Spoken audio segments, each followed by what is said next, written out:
Apa butuhe cak-cek ngono langsung gleleng. Yo, aku manut kowe karo kowe ya kok. Wis aku kuwatir. Kata-kataku deleng-eleng. Yo. Aku padamu. Sing kedua, aku tresno kowe. Aku tresno kowe Jenakawati tambahi jenenge. Aku tresno kowe Jenakawati. Nah, ngono. Kowe gelem ra rabi karo aku. Kowe gelem ra rabi karo aku. Nah, deleng-eleng lho. Yo. Wis tak bedhek ket mau. Mergo sing wani iki mung Ndara Antasena ngandel ora. Barang dijawi kon rabi, Ndara Antasena ora gelem. Wah. Antasena aja malu nyenculane rembuge wong gerang. Pak, aku nek tok jawi munggah gunung jedur segura aku gelem.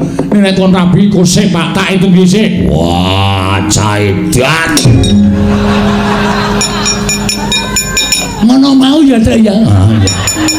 Aku ya weruh kok. Ha iya. Asem tenan. Ha wis biasane do gelet ki. Ha iya aku ya nganti gumun. Ndara Antasena ki lho mesti wani karo bapakne. Heeh. Begitu Ndara Werkudara. Wah. Antasena. Kowe gelem rabi apa ora? Wah, aku nek ora nyedak ndono. Caitan. Wah, nesu. Ora indo tak pinati raine. Penyakit to. Menungso Den sabar Ndara. Supaya ngoten Den.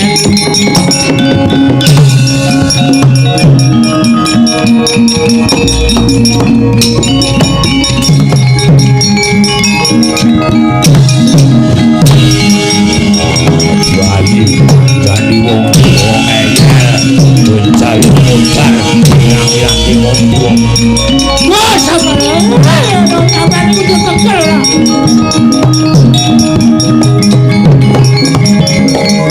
Wah, ben patenane. Kuwi anak ora manut karo wong tua. Sing dikon rabi ora gelem iki lho. Wah, jujure kaya anak-anakku dhewe. Sabar. Wah, malah getak. Kowe ngerti ora? Iki sapa iki? Getak-getak barang iki. Iki Ndara Werkudara, bendaramu. Ndara Antasena iki anake arep dijur, arep diluluh. Kuwi anake Ndara Werkudara. Sakarepe sabar ora? Sadar ora kowe? Semangka. Sah. Bales aku ya ngantil sah ora. Wah, ning nika ingkang putra nek wonten napa-napa cilik lara gedhe tekaning pati sampean sing getun. Wah, ora arep getun.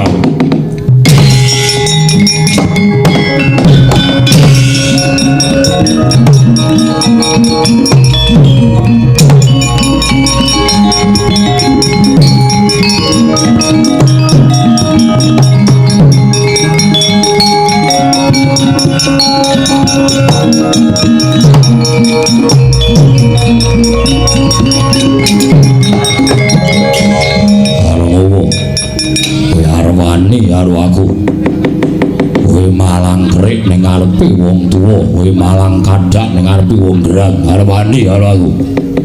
Pak, aku durung iso nglakoni. Wah, edan.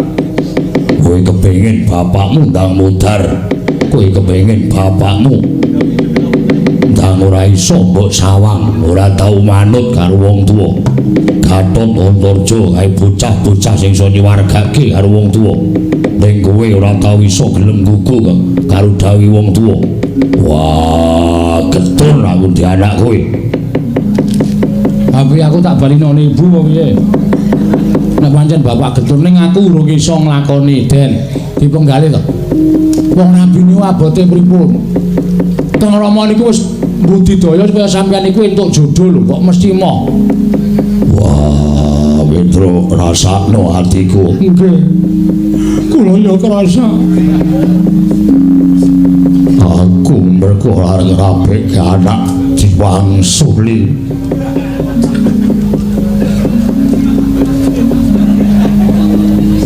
Napa kok tak culuk matamu? Lu nganti omongnya wis didhisiki.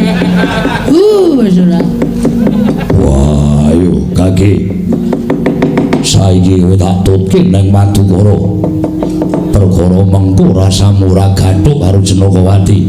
Ya wis ora apa-apa sing baku bapakmu iso ngetokake karo pamanmu Janaka yen rembugan iki rembugan tuwa, ora rembugane wong cepete. Nggih nderek mawon. Mengke tekan Madukara niku terus nyawang calone temanten putri terus ati sampean pripun? Wah, cocok iki. Cocok aku. Ngono. Terus langsung rabi, mau ngonten cok kok. Ngonten. Lha niku nek karo Petro nek milih ya ngonten niku. Petro cocok aku, Petro ora cocok aku cocok tetep kudu cocok.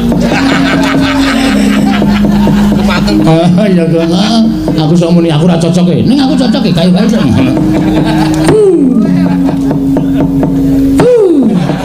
Kena aku. Ora minggat ana geng ora. Wah, ning nek upama aku atiku ora srek, nek aku ora gelem, bapak ora apa-apa. Sing wigati tekan Madukara sih. Nek atiku srek aku tak matur apa maneh. Nek atiku ora srek, bapak ora gelah penggalihe. Ora. Wah, durung dilakoni wis cerewet. Nek ngono aku manut, Pak. Nek ngono aku manut. Nek kira-kira aku srek karo manten wedok, tak lakonane. Nek ora, nyuwun pangampun. Yo, ayo tekan Madukara. Yo, Pak. Kula nderek gitu. Yo, kono kawan kabeh padha melu.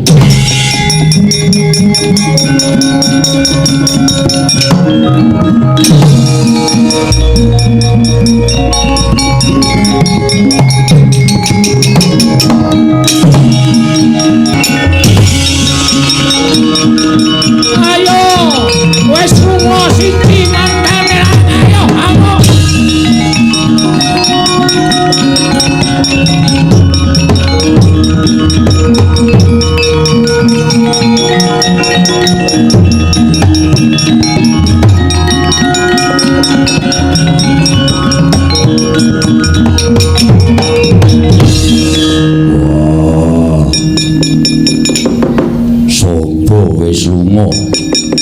Kalah karo Lesmana klilipe ming kari siji. Kowe mangkato Lesmana bandingen mudhar terus kowe rabi rampung. Lakon kaya ora ditutuki ngono kuwi karo anake kaya ngene nganti geseh pikirane. Geseh yo men. Wah, dasare kit lahir yo wis geseh. Edan mbok ben Gagas Antasena ora kaya anak-anak kuliyane. Ning janjane sampean malah salah lho, Pak. Salah piye? Nek aku anake bapak ki pancen tus anakmu tenan. Bapak ora iso ndodok, aku ora iso ndodok. Bapak ora iso basa, aku ora iso basa. Bapak duwe kuku, ora ketang cendhek aku yo duwe. Ki tegese aku anakmu tenan. Ning saiki sing perlu tok perhatikan. Sing perlu tok teliti iki malah Kakang karo kanca Kakang Turjo kae. Werkudara ora iso ndodok, ora iso basa kok anake do sopan-sopan. Itu malah perlu dipertanyakan. Wah, aku kok cocok toh? Ning tenan lho, Tru. Ah iya. Anake mesti turun karo wong tuane, mesti. Nah, anakku kae matane gede-gede kaya aku. Cangkeme ya ombo-ombo. Nek Ndara Antasena putrane Ndara Werkudara ki rasa dadak do ditakoni, mlaku bareng wis ketok. Weh, Ndara Werkudara karo putrane padha-padha ra iso ndodok, ra iso basa. Heeh. Nek Ndara Werkudara kok kaya duwe anak kaya Ndara Janaka halus. Itu perlu dipertanyakan. Mengelat langgam sesi Deman Kudus. Kok Ndara Arimbi ya, Tru? Mbah, aku ora melu-melu ora. Oh, Bagong kuwi kaya ngono kok. Mangkat. No, mangkat. Mangkat piye? Lesmana dikalahke. Ayo menyang. Nek Lesmana e jane aku anil, Tru. Terus aku sing mangkat pripun, Ndara? Ora. Kula sing mangkat, Lesmana tak ajar. Kula sing rabi karo jeneng kok. Wah, Bagong mesti ngaluk yen ana wong wedok. Mek karo kowe sek-sek dela mawon. Lesmana, Kakang Lesmana mulih ora mulih. But modar. Pun wonten mawon gesek-gesek. Enggak, niki sing perjalanan sedina mengke sore isih bagong teng rika ngene ora tekan wektune. Mangkat yo Pak, sing hati-hati aja kaya bocah cilik. Ya lho pangestu, yo sing hati-hati. Ora menang karo Lesmana mulih rela gecek dasmu. Yo.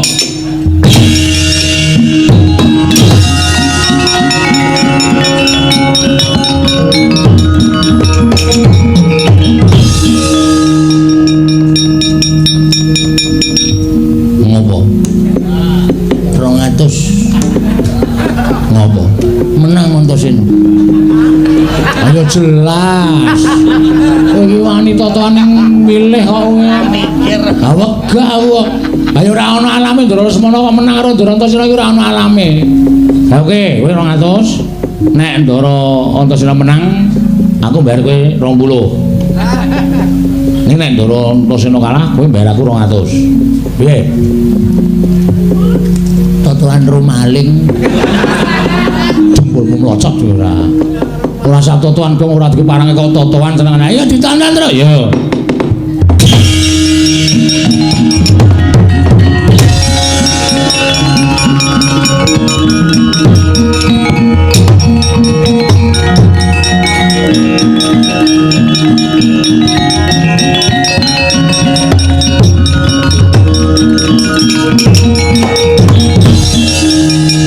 Antasena.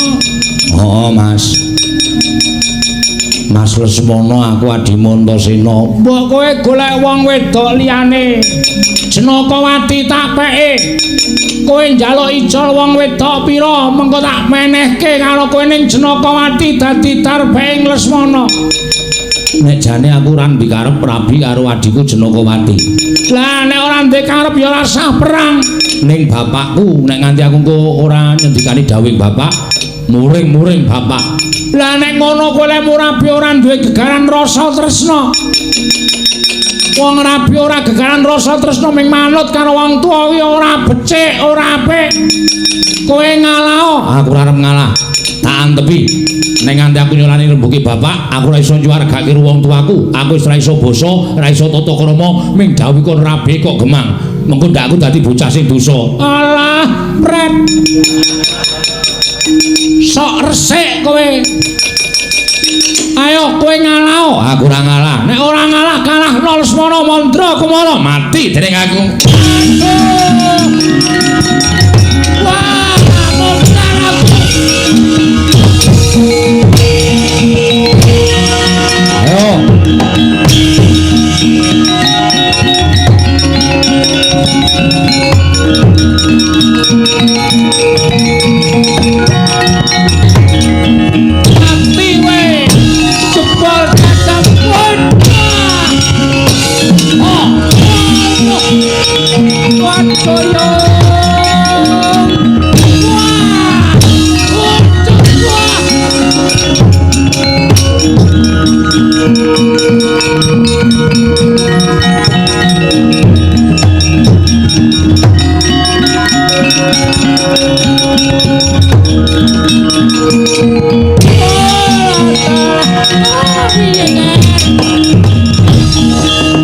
Putuku Sabagus Lesmana piye?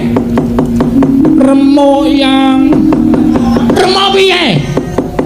Sombo kalah kali kula merga dianakke sayembara perang. Ning bareng sing pungkasan mungsuh kula Antasena. Kalah gagah, kalah ampuh, kalah digdaya. Oh, lha apa kowe ora kelakon dawuh karo Jenakawati Lesmana? Apa ora kelakon dawuh karo Jenakawati? Nek cara aku wong tresna kuwi totoane nyawa. Aja mati-mati kowe kalah yen durung tekaning mati. Ya modar tenan. Mungsuh Antasena kok arep dipeng-pengke iki terus nuwun sewu. Kempun yang kula nglenggana. Loh, nglenggana piye?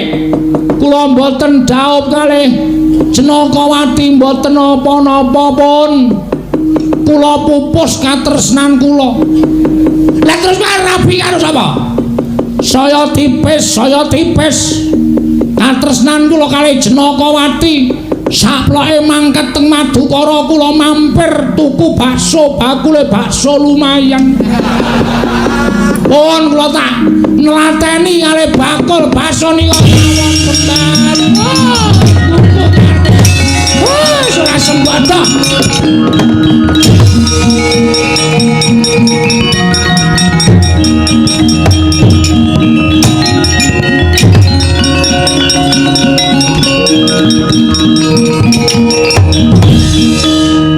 Juara dunia.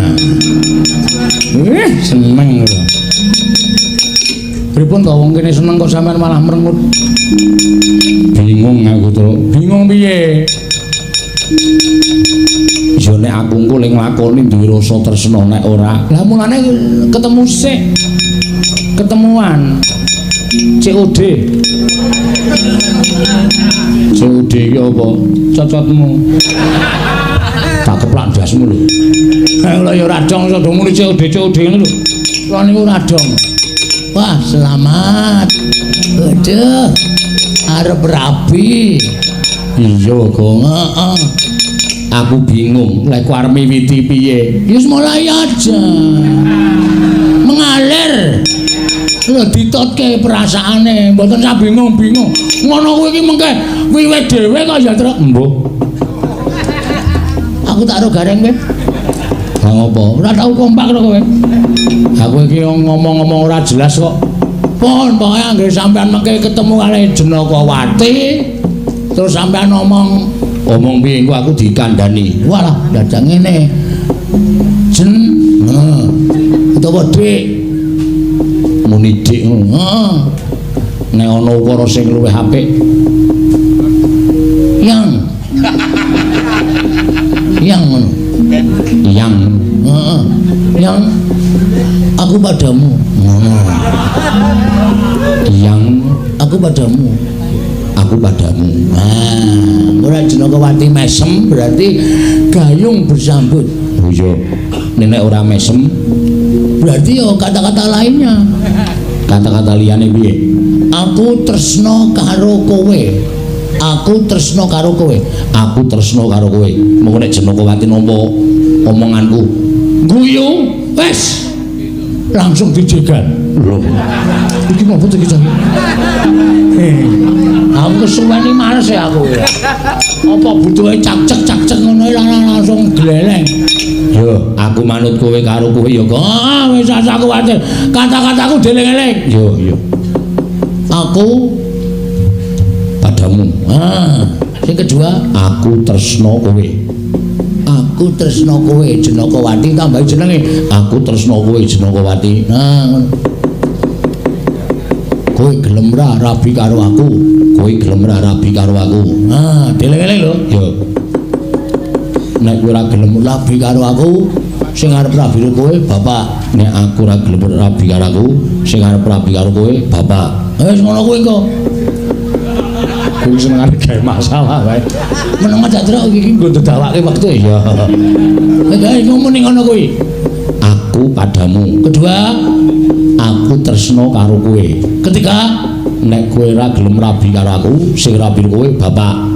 Telu mukara kuwi ya kok. Heeh, nek kono guyu berarti wis siap rabi. Yo.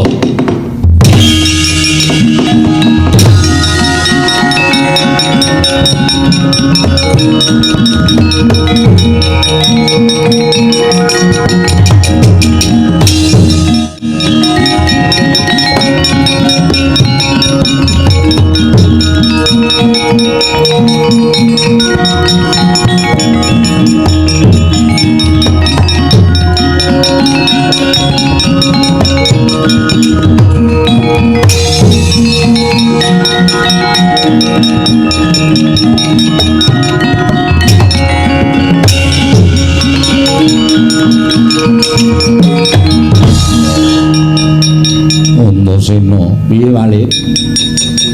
Iki anakku Jenakawati, Surak Mawurahan ingkang bisa unggul ana ing sayembara perang. Mung anakku Antasena. Ha. Mula anakku Jenakawati tak pasrahke karo kowe. Jenokowati. Kula Kakang Mas. Aku padamu. Piye, Tru? Wis beres. Mesem mboten Durung. kalimat kedua. Keluarkan. Jenokowati.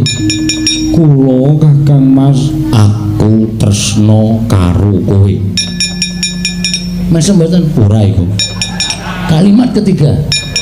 Sik tak lunga sik. Nah, ora ra lunga ya cilok.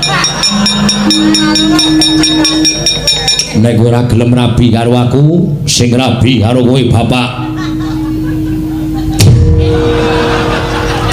Ngopo ya, Pak? Wah, kok ngono. Bagong sing ngandani. Wah. Pedro. Nun. Aku ya, Gong. Ayo kono. Wonten dawuh. Aku rene. Oh, diar. Weh, Gong, kuwi pitik sapa nggo ngopi tak do banget. Sampai jumpa.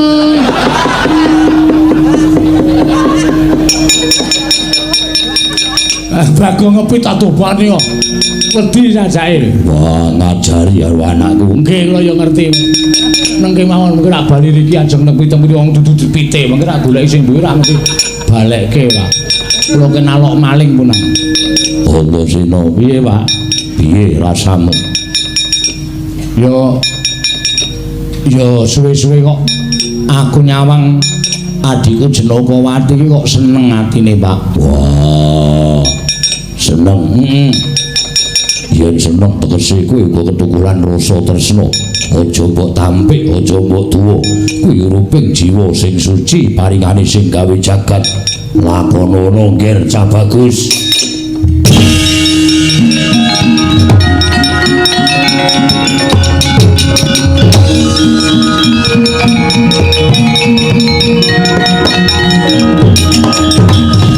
Janaka kula maring adawuh Kakang.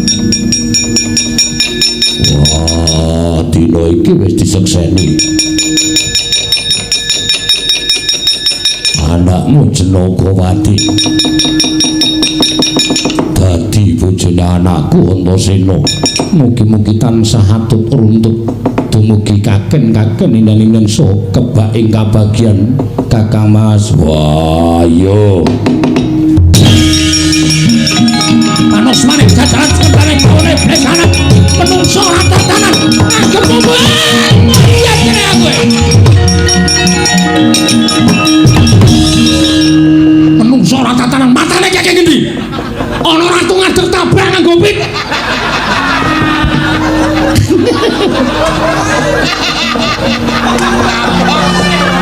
mutar Gong dalem wong nek tumindake salah ki ngono kuwi. Kowe aja Indra Antasena kok ngomong kaya ngono ae. Terus kowe arep mlayu saka kasunyatan nyaut pite wong kok ngomong kok iso nabrak. Aku ki ngematke kowe noleh membuli ta, Tru.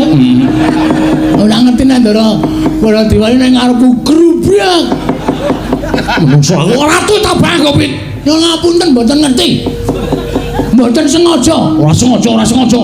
Bane mlebu tengah-tengah sikil. Macekluk kena lampu. Edian. Nganti mules aku ning ngambek. Mbok sesuk meneh ora aneh-aneh. Lha niku ngapunten. Nanti kok ngijoli sing depit. Rodane dekok. Lho kok dekok. Anu apa pelek? Ayo rusak ora karo-karoan iki. Wis ngene kae arep ameng lucuke kok tombok. Ayo saking dene kowe iki ora. Janaka wonten dawuh. Antasena dadi bojone Jenokowati. Nggih Koko Prabu. Kula suwun paduka Kanjeng Koko Prabu mangesta nana dhateng Kang Putrawun Jenokowati lan Antasena. Samangke perkawis Lesmana Mandra Kumara kula kinten. Mbok menawi sadèrèng titi mangsanipun pikantuk judu kula nyuwun pangapunten ya ora dadi ngopo. Ning ngilananipun Kakang manunggal ing kasatriyan Madukara. Maringi pangestu karo anakku Syatasena dene Si Janakawati. Kula sumanggaken paduka Kanjeng Koko.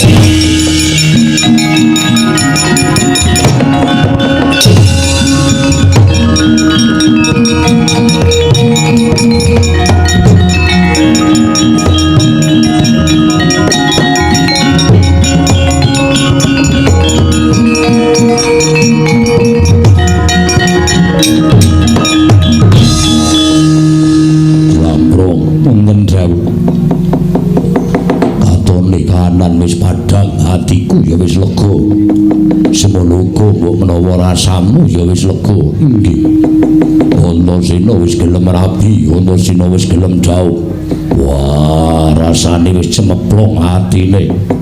Warku turu. Semar kula ndongakno karo anakku sakloron. Mugi-mugi tansah atut runtut kebak ing kaberkaning Gusti Mahanasa. Bagya mulya sugengipun ngantos puputing yuswa tansah tresna tinresnanan saengga saged momong putra ingkang sayekti saged njunjung derajatipun tiyang sepuh. Ya. Para madya wusana sampun kasembadan niring sambikala sesanti sura sudraja ingkang retsa brasta taping ulah Darmastuti rahayu samya makarya rahayu samya pinanggih.